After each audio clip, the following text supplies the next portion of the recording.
I've been doing the show a long time, been through a lot of presidential elections, and my advice now remains the same, which is not to invest your politics. And I'm going to give you an example. I remember when President Obama was elected, we had some of our conservative clients go, sell everything, things are going to go to heck in a handbasket.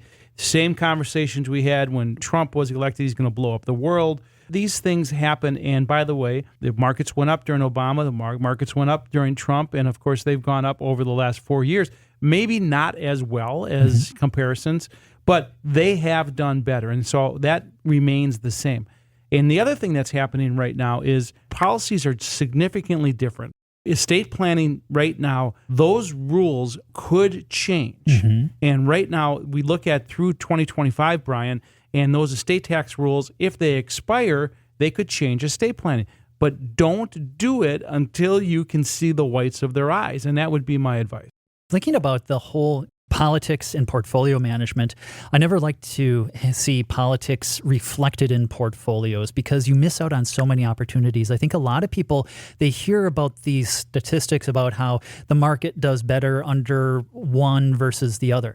But what that overlooks is the market does well under both, right? And so if you're going to let that fear keep you out of the markets, when are you going to get back in? Now, right now, one of the things that we can do, especially with people who are concerned about tax code changes, policy changes, and the such, is we know what the rules are today. And there are certain strategies that you can use, especially when it comes to estate planning, in order to take advantage of what are historically rather generous exemption amounts for people's estates. It doesn't mean that you have to die to take advantage of the estate tax. And I think that's also one of the misperceptions that a lot of people have, is that the estate tax is only something that you have to worry about after you die. And after you die, you don't worry about it, right? Because it's for your heirs to worry about. But no, it takes a lot of planning. There's some strategies that you can use in order to take advantage of those exemptions. Because whether they go away or not, you can still do something about it today, especially when it comes to getting assets perhaps out of your estate through gifting strategies, trust strategies, and all that. And that's why, especially in our Annex Private Client team, we have estate planning attorneys. We have people that are tax specialists. We have investment specialists to really work through what are these strategies. I found an article right after Joe Biden was elected, and it said the 3 estate planning moves that you must do now, written by a lawyer, right? None of that happened, right? And so we have to wait to see really what laws are enacted. But this is what you can do. Number one, you can do an adequate plan review. What does your plan look like right now? You should know that. You don't have to wait for the laws to change to go through that process and make sure you know where your assets are, where your liabilities are, what your beneficiary designations are. Go through that plan review, and that's the planning part that we talk about. Was it Patton who said plans fail, but still planning is what's really valuable? Failing to plan. Yeah, exactly. That's the biggest failure. And the act of planning, so even if you need to update your plan, there's absolutely nothing wrong with it. Don't think that just because you have put it in place that you can just set it there and forget about it.